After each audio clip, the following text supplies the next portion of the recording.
Chris, I got to ask, I mean, an incredible knockout like that. Obviously, you put on a show tonight, man. I mean, how great is this feeling to do that, especially Madison Square Garden? Dude, that right there, Madison Square Garden. I knew I had to come with something. Man. Then UFC, MSG, CJB. Let's go. But it's that aura, like when you walk into here, that feeling you get, you know what I mean? Not to take a jab at the Knicks or anything, but I felt like Jordan, when I came in here, and I knew I had to do my thing in MSG. As I thought I was going to be the enemy coming in, but I got a lot of pop from here. They must have known that this was the first country I actually touched when I came from overseas. So big up to New York, the love right there. But yeah, I had to do it big in MSG. Yeah, that's awesome. Talk to me, like, you've always been an entertaining fighter, right? You come in your UFC debut, it's not really, you didn't get to show anything, right? So, what was the feeling like walking out after that? Because I think there were a lot of people like, hey, is he just that regional level showman or whatever? What was your feeling after that fight? To me, I think I ended up beating myself up a little more with the with who it was. That's Ben Rothwell, man. Like he's beat the Alistair Overeems, the Josh Barnetts, and then on 8 days' notice, and this guy technically had he had like 4 fights canceled, so he'd been in an infinite camp, so he was ready for whatever that came his way. But not to make excuses on it. I signed it, so I should have been ready. I should have been prepared. I didn't go in fully myself. This time, I got a camp different result, Yeah. What was the feel there tonight? Like you said, you probably thought you were going to be the enemy. You're kind of a weird feeling, maybe fighting a guy that is retiring. I mean, did that change things? What was the feel? The fact that he did that 2 days, whatever, before, I was like, oh, man, I can't, you know what? Oh, you knucklehead. It surprised me. Like I don't want to say it, you kind of saw, but you go back, he's technically had 22 fights under the Strike Force, Zuffa name, so he's been in this game, I did my research on him and whatnot and looked him up and just saw overall, great guy, you know what I mean? And then our connection technically is Stipe, and it's funny to hit Stipe up and some of his people, they're like, you're fighting who? Oh God, you know what I mean? Like we'll have to turn it off right then and there, so it was weird to come in knowing who he was and seeing he's a football coach of a New York team. Just had a brand new beautiful baby. He's got a son that was 22 months. You know what I mean?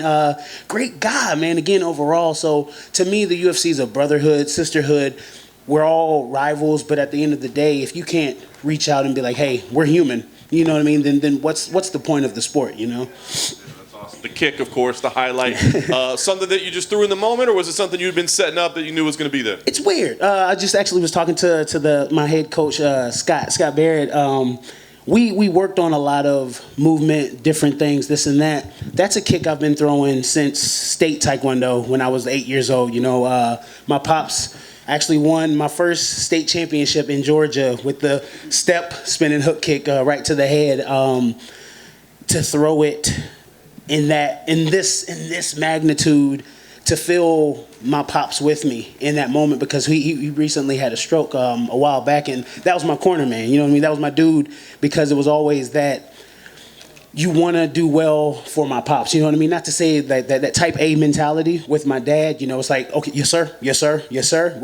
Yes sir. I'll go do it. So to not have him in the corner, but to be able to replace him with the Scott Barrett. I won't say replace like that, but the voice of a Scott Barrett to help, you know what I mean? Guys like Shah also, my other corner, the way they came in and stepped in and not took his place, but were able to show me the same things he would show me, but with their own knowledge also, you know what I mean? So me, I try to be the biggest sponge that I possibly can, one thing that he also taught me. And to finish that fight in the same manner I did probably, 15 years ago, man, like I did my fat man front flip, and then the emotion said, hey, wait a minute, that's that kick that you throw all the time. And I was like, oh my God, it is. And then it just hit, man. I'll try my best not to cry. I wouldn't want to be a Michael Jordan meme in the MSG. No, can't do that. So I controlled that part, but it was amazing, man, to get that kick off. That's awesome. Last thing for me, I got to imagine your next fight, there's going to be a lot of attention on it. You know, a finish like that, you know, the dance, the fat man front flip. I mean, people are going to be... So where do you go from here? I mean, are there names that you want to fight, or you want to fight again quickly, need some time off? What's the plan?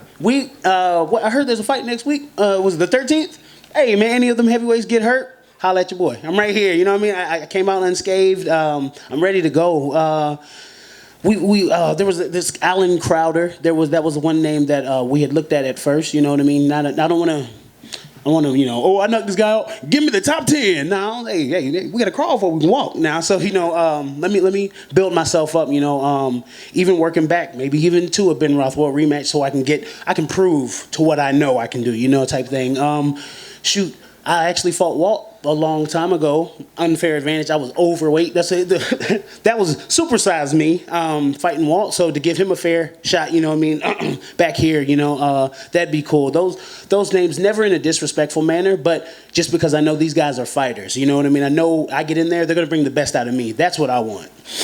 Chris, you're right over here. Oh, all right. Before this fight, you said that your favorite fight was one of the Shim wins of yours. Yes, sir. Yes, sir. So did this take over that spot? Yeah. Big time, man. This is UFC. Like I know I did the 360 kick, and it somewhat landed. That's why I went to the body in here. If I would have did the step and then gone, it would have been right there. But he stepped out. But yeah, this over. This. So obviously you're a guy who likes to have a lot of fun. Any special plans to celebrate, man? Look, if y'all can find me some cardboard and meet me at which subway station was it? I think it's like 7 or one of those. I'm going down there. We breakdancing, baby. I'm putting the hat out. I might make some extra change on the side. We going down there. We in New York. We got to break dance. If anybody can find me some spray paint, I might graffiti something out here too while I'm at it. Congrats, man. Thank you. Hey, Chris, right here. Yes, sir. Did you almost take out a security guard dancing? I hope not. Was he close? Wait, where? It looked real close that his back was to you. Oh, no, I didn't see. It's not my fault, man. Hey, look, we got to get a warning sign. Oh, he's about to start dancing. Beep, beep. Big trucks have it when they back up, right? Boom, there we go. And then, I don't know if you've seen the replay of the broadcast at all, but they had Dean Thomas kind of breaking you down right before the knockout. And he was saying what he was saying, if he was your coach, that you were kind of hurting Vellante, but then you wouldn't follow up. You would stay back. Was that a conscious decision, hurting him, stay back, so you could get that highlight thing like that? So, not to take anything away from game, but he's moved up in weight. So I've been walking. I walked around 350 before, so I know it's no fun getting big. So I know he's got a lot. He had a lot of stuff going on. New baby, new this, new that, and then him getting big. Also, he's gonna get tired. It is what it is. You know what I mean? Me being a big guy, I know I'm gonna get tired, so I know I work on that more. He's a new big guy. You got to find those new big lungs, man.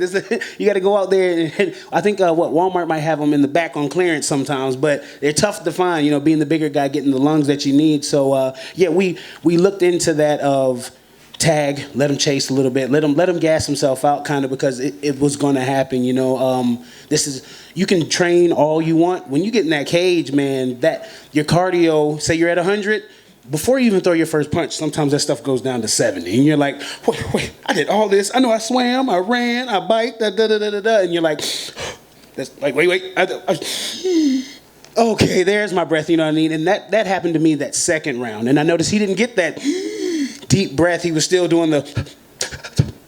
So yeah, it was not to take him into deep water, but get him to where he's uncomfortable. And then finally, you would have to assume with a knockout like that, you'd have to be on the short list for some sort of post-fight bonus. Have you thought about what you would do? Man, don't get me excited over here now. Yeah, I mean, I would love it. No, I don't want no knockout bonus. You crazy, man. Yeah, of course. My thing is though, I wish he didn't get up after the kick. Not like that, but you know what I mean? It was like ref, hey, he's down. Call it, man. Just stop. But yeah, no, I mean, hey, Uncle Dana, holla at me, boy. You know what I mean? Christmas around the corner too. So now that'd be perfect, man, to get that. All right. Hey, Chris, right here. Okay. You got the pizza. You know what? I don't even want to. No, go ahead. You want to bite, man? All you have to I'll do wait. is ask. No, go ahead. No, you wouldn't hear me smacking, so go ahead. Chris, obviously fans, they come for the violence, they come for the excitement, but it was an in your biggest moment, it was a very feel-good energy to see you out there. Obviously, give Vellante his moment. Can you just talk about the energy in there, because you could hear it throughout in the mezzanine on the concourse, just that energy greeting him. Can you just talk about it for you to be able to give that to him? Yeah, I kind of came in here. Let me say, what do they say? You should never assume, because I definitely assumed him being from New York, I was gonna get the boos, and throughout my whole career, I think I've only been booed like once, and I saw the person in the crowd. I was like, "Word, that's how you feel? All right, me and you after this," So I was expecting it, but I was like, "Okay, let me get a good New York song, good classic, come out, dance a little bit, maybe I'll win them over." When I started dancing, and I was like, "Oh, did I just win the crowd over too?" So getting that vibe and that feeling from them, I was like, okay, cool. They're gonna understand that this is a feel good fight. You know what I mean? Instead of a bad guy versus good guy type thing. So to get the knockout in that way, to have him. This is his, you know what I mean? This is his place, you know what I mean? This is his town. I had to. Like, it's not in my nature to not give somebody the props that they deserve. He's been in this game. He's a vet. I've watched him fight to look up stuff, you know what I mean? So it's all respect there, and my biggest way of showing that, I respect you is taking my moment and giving it to him, So him being a new dad and all that stuff, this is his last run, He's done after this. I had to give it to him, And then finally, you're a guy, just a lot of fighters, it's a lot of stress. You're getting in there to fight in a cage in just your shorts. And you just had a high energy all week. I mean, you even had high energy at the official weigh-ins when it's just us and not the fans. Can you just talk about, how much nerves do you even get during a fight week? I got a good poker face, I'll say. I got a really good poker face, but I've always lived by live, love, laugh, man. Like, life is too short not to be happy. No matter where you are, you can find something. If you can't find something to make you happy, I don't know. I don't know what to tell you. Maybe just look at me. If all else fails, you know what I mean? I'll smile for you. But yeah, man, life's too short to be angry, and grumpy all the time. I get, you need to have that, to be able to turn it on and off. But my whole life, dude, I've always just tried to be positive. Like, look, I get things are gonna happen, but there's always light at that end of the tunnel, A lot of people are gonna watch that clip of your celebration. How does that big man get airborne? How often does that happen? That's my fat man front flip, man. What was it? I blame those trampoline places for that. They give me my confidence when I go in there. I can, I feel like, what was it? That first Hulk movie when he was just boom, bouncing from place to place. But that's my fat man front flip.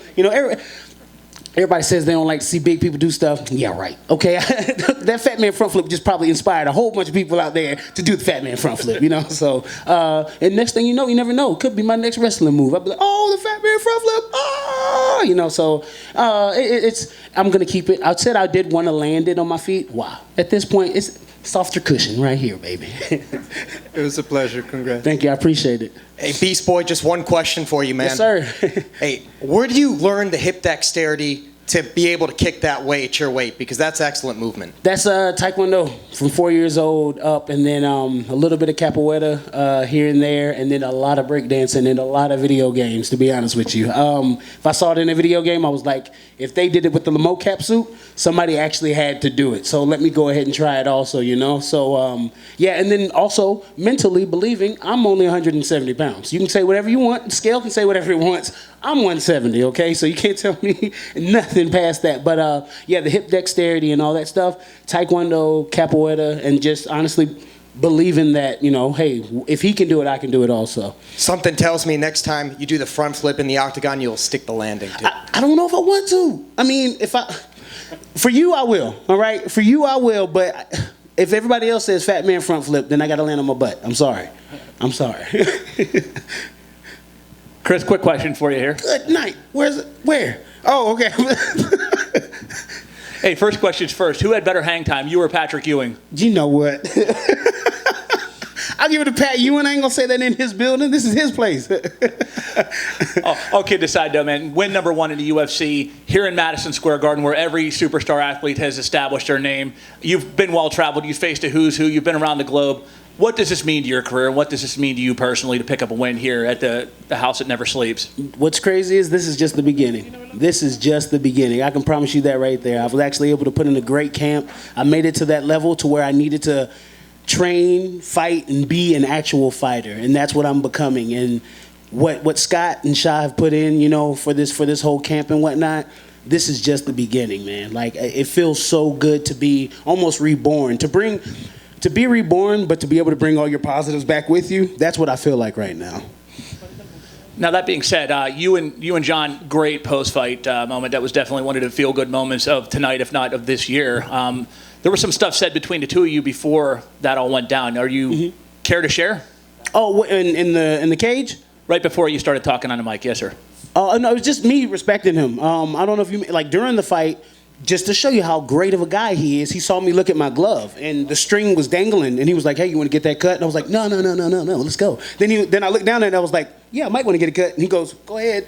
Then I said, no, let's just go ahead. You know what I mean? So it literally just all respect. There wasn't an ounce of anything. Me more or less congratulating him on his his new baby. I think I don't know if he got the gig. I know he was sub teaching. I don't know if he's actually like got the teaching job or whatnot. No. Take that back. He's going back to school to get the teaching job. Yeah, so he's still sub teaching, but his football team's amazing. So I was just congratulating on the little things, because I do my research on my fighters, and I dug deep, like him, beautiful family. They just got a new house, like all that stuff, So it was just me more or less showing my gratitude and everything of what of what he's done for me, because that Stipe connection is weird, because Stipe, great guy.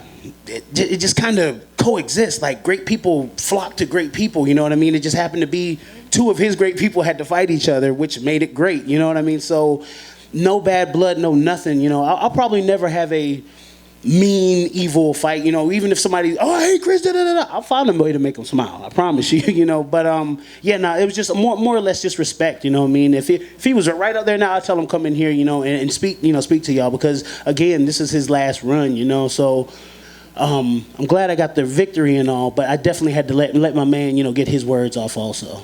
Thank you, my friend. Yes, sir. Thank you. All right. Thank y'all.